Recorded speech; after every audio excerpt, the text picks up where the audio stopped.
today's world, everyone wants to be seen, to be heard, to be admired. But the Stoics knew something deeper.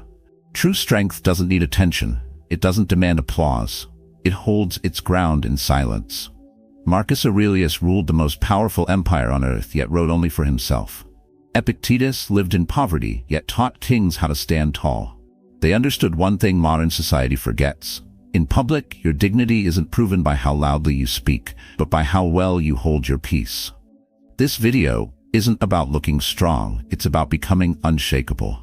It's about 9 behaviors that silently betray your inner strength, and how a Stoic would respond instead.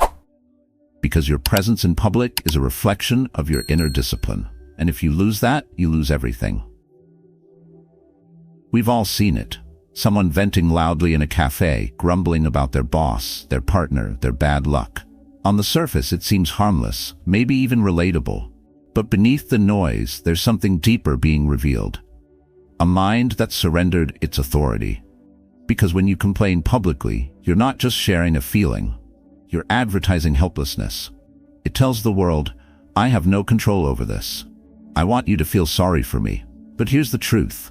Sympathy doesn't lead to respect, and public frustration doesn't solve private problems. Look at Vito Corleone in The Godfather. His son is murdered, his heart is broken, but he doesn't cry in front of the men who watch him. He doesn't beg or rage, he acts calmly, decisively, and because of that, no one dares see him as weak. Now contrast that with someone who complains about every minor inconvenience. Over time, people stop listening, not because they don't care, but because they no longer see you as someone who can carry the weight. And worse, you begin to believe your own story, that life is happening to you, and you're just along for the ride. If complaining has become a habit, start with a pause. When frustration rises, ask yourself, is this something I can control? If the answer is yes, then act. If the answer is no, then release it. Write it down. Breathe. But don't hand your pain to strangers, expecting them to carry it for you. Epictetus once said, never complain, not even to yourself. It's not about suppression. It's about discipline. The world doesn't need to hear your struggle. Let them see your stillness. Let them wonder how you keep moving without breaking. Because once you master the silence of endurance, you'll notice something strange. People start looking to you for strength. And that's when a more subtle threat arises. The impulse to doubt yourself before others ever do. Let's talk about that next. You've seen it happen. Someone enters a meeting and begins by saying, I'm not the expert here. Or I know I'm probably wrong, but it sounds humble, even disarming. But let's call it what it is. A quiet act of self-sabotage. Because when you announce your doubt before anyone else has questioned you, you invite others to lower their expectations. And often, they'll do exactly that. You may think you're being modest, but what you're really doing is giving people permission to disregard you. It's like stepping into a race and telling the crowd, I probably won't finish, but I'll try. What's the point of running if you've already surrendered the outcome? In the film Good Will Hunting, Will is a genius, no doubt about it, but he hides behind sarcasm and false humility, constantly undercutting himself before anyone else can. It's a shield, yes, but one that keeps him from becoming who he truly could be. How many of us do the same? How often do we speak as if we're afraid of being seen trying? The long-term damage is quiet but severe. People begin to associate you with your disclaimers. You said you weren't confident. Now they remember that more than your ideas. You said you weren't good at this. They won't ask you to do it again. And worst of all, you begin to believe the things you say in passing. To break the habit, start by removing softeners from your speech. Stop saying I'm not sure but, or this might sound dumb. Instead, speak your thoughts plainly. Let your tone carry calm conviction, even if you're still learning. Own the process. Say, here's where I am right now. I'm building from here. Marcus Aurelius wrote, the soul becomes dyed with the color of its thoughts. So when your words constantly paint you as lesser, your mind starts to accept it as truth. Change the color. Change the tone. You don't need to be loud to be certain. And once you begin to trust your own presence, another temptation will come. The urge to tell the world what you're going to do before you've done it. Why do we feel compelled to share our plans before they happen? Is it validation we're chasing? Or maybe it's fear. The fear that if we don't declare it out loud, it won't feel real. But here's the quiet trap. When you speak too much about what you're going to do, you give others a map to block you and give yourself an illusion of progress that you haven't actually earned. Talking about your goals releases dopamine. It feels like momentum, but it's counterfeit. You begin to enjoy the idea of the goal more than the effort required to reach it. Worse, you've now committed publicly to a version of the future that you might outgrow or need to adjust. But the spotlight doesn't let you pivot without judgment. You're locked into an image you built too soon. Look at the great builders. Steve Jobs didn't post memos on what Apple might release next. He dropped the iPhone and let the silence explode into admiration. The real strategists move in silence because they understand. Once the world knows what you're building, it either copies you or undermines you.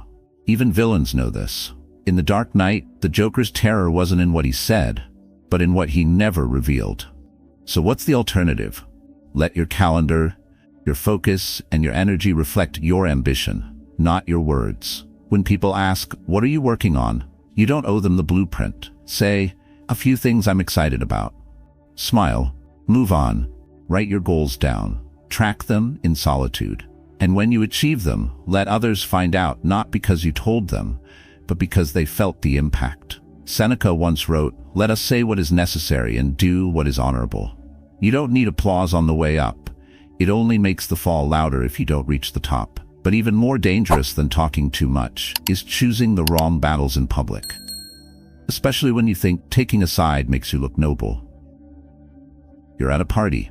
Two people, friends of yours, start arguing. One turns to you and asks, "Whose side are you on?" It's a simple question, but your answer could cost you more than you realize. In that moment, if you pick a side publicly, you're not just choosing a stance. You're choosing to be predictable. And predictable people rarely hold power for long. We often jump into small disputes out of loyalty, pride, or the fear of seeming indifferent.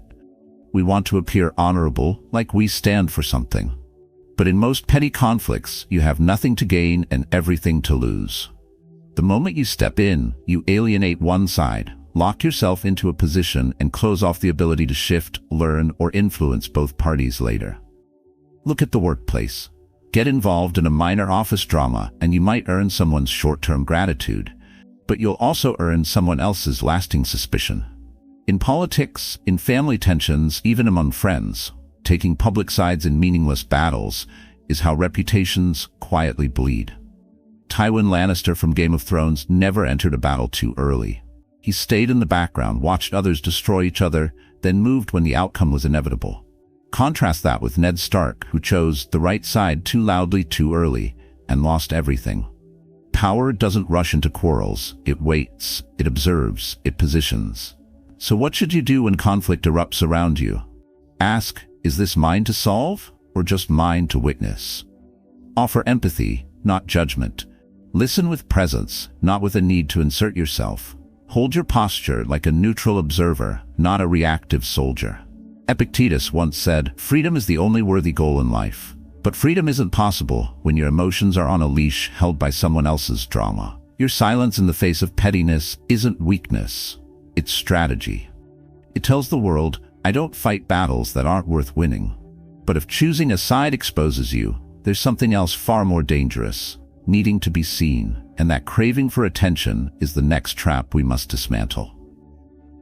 You've probably seen it. The guy who talks louder than the room requires. The woman who constantly adjusts her posture, hoping someone's watching. The person who laughs a little too hard at their own jokes. It's not confidence, it's a cry for attention. And the more visible that cry becomes, the less power it carries. Why do we chase attention? Because deep down, we're terrified of being invisible.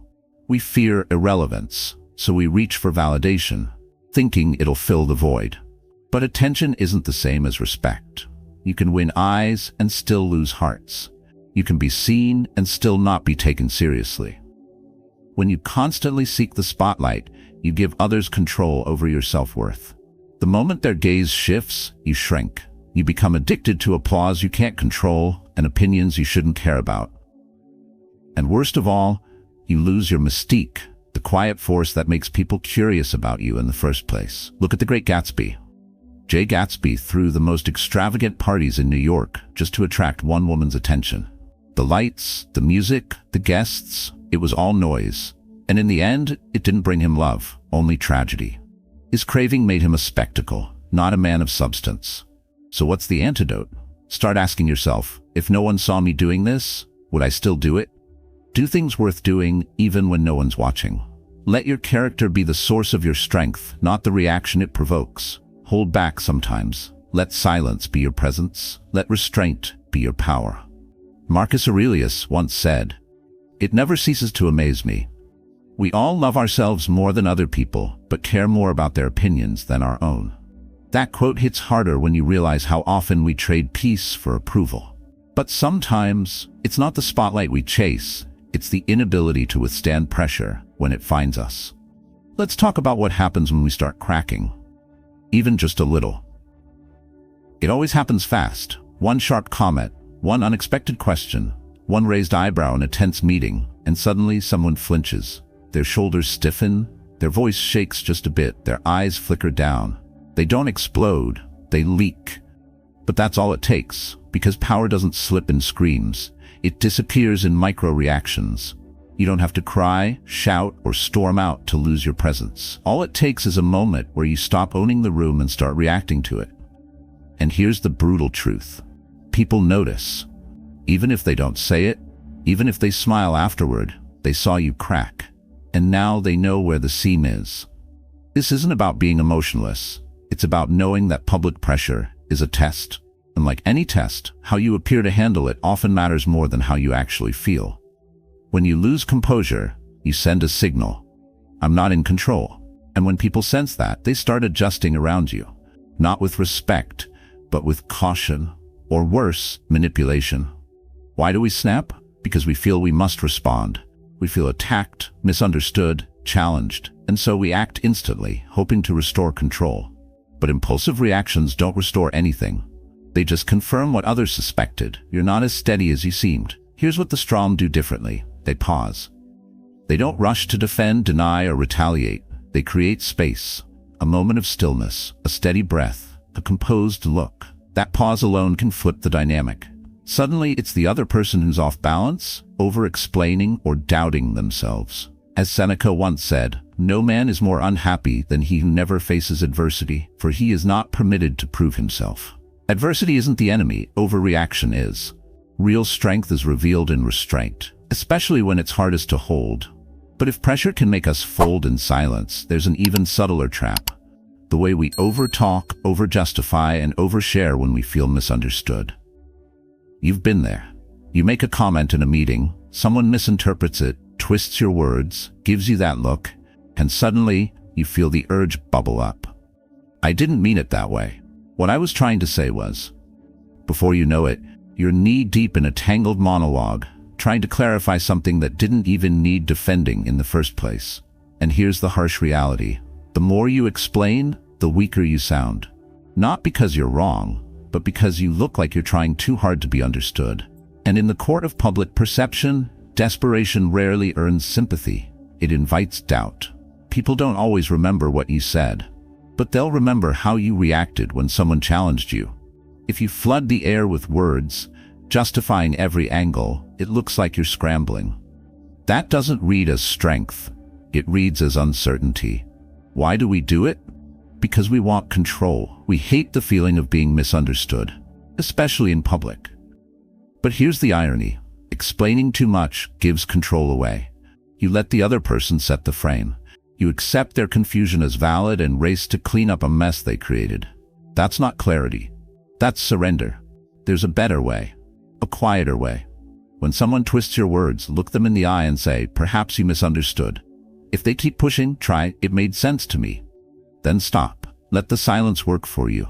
Let them wonder what you meant, what you know, why you're so calm. You don't need to win every narrative. Sometimes your refusal to play their game is what makes you untouchable. Marcus Aurelius once said, "You have power over your mind, not outside events." Realize this, and you will find strength. The goal isn't to explain yourself to the world. It's to be so grounded in your sense of self that the world doesn't get to define you. But sometimes, it's not just misunderstanding that shakes us, it's rejection. And when we let that pain leak out in public, it turns into something even more dangerous. Quiet bitterness, dressed as self-pity. You didn't get the invite. You weren't chosen. Someone else was picked over you, and now every word you speak carries a sharper edge. Maybe it's a sarcastic comment, maybe it's a passive-aggressive social post. Maybe you say, "I didn't want to be part of that anyway," even though you did. Let's be honest, we've all been there. But here's the truth. When you reveal your bitterness in public, you don't look strong. You look shaken. Rejection stings, that's natural. But how you carry it, especially in front of others, defines your emotional maturity. When you show the world you're hurt, you're essentially broadcasting this message: I noticed, I care, and now I'm emotionally off balance. That doesn't invite sympathy, it invites a quiet downgrade of your perceived value. People start walking on eggshells around you, or worse, they tune you out entirely. Bitterness is rarely strategic, it's reactive. It says more about your inner fragility than about the injustice you experienced. And the moment you express it publicly, you forfeit the one thing that could have kept your dignity intact: composure. Think back to the social network. Eduardo Saverin was wronged, massively. But when he stormed into Facebook HQ, smashed Mark's laptop, and unleashed his fury in front of the entire office, what did it achieve? He didn't look righteous. He looked unhinged. The betrayal was real, but his reaction overshadowed the wrongdoing. So what's the alternative? Quiet withdrawal. You don't fight for space where you're no longer welcome. You remove yourself with elegance. You speak less, smile politely, move on, visibly unaffected. That's power. Because silence, when timed right, makes people wonder what you're thinking, why you didn't react, what you're planning next. Seneca once said, "A wise man is indifferent to everything he cannot control." Don't let rejection make you smaller. Let it refine your posture, still, unreadable, above it. But while bitterness is an emotional leak, there's one mistake even more dangerous: publicly punching up, calling out someone more powerful than you. Calling out someone above you may feel bold. It might even feel righteous. But more often than not, it's self-sabotage disguised as moral clarity. Because in reality, when you publicly attack someone with more influence, you aren't delivering truth. You're delivering a warning. Not to them, but to everyone else watching. I don't know how to play the long game. Let's be honest. Most people don't speak truth to power. They react emotionally to authority. They want recognition for their frustration. They want justice now, even if it means burning bridges that haven't even been crossed yet. But here's the reality: the powerful rarely respond directly. They don't clap back.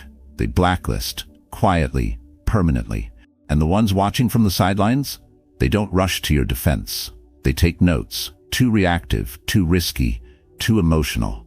Remember Galileo? Brilliant man, spoke the truth about the heliocentric universe. But he challenged the church publicly, before the world was ready. He was right, but he paid with his freedom. The lesson? Being right isn't enough. You need the timing, the leverage, the foundation. Otherwise, your truth becomes a nail in your own coffin. So what should you do when you see wrongdoing at the top? Take a breath, observe, document, build alliances behind the scenes. And when the time comes, when the system starts to crack, you'll have the wisdom, the credibility, and the calm authority to speak with impact. If you must criticize, do it with elegance. Or better yet, let your success eclipse their mediocrity. Marcus Aurelius once wrote, "The best revenge is not to be like your enemy. Let your posture do the talking. Let your excellence expose their weakness.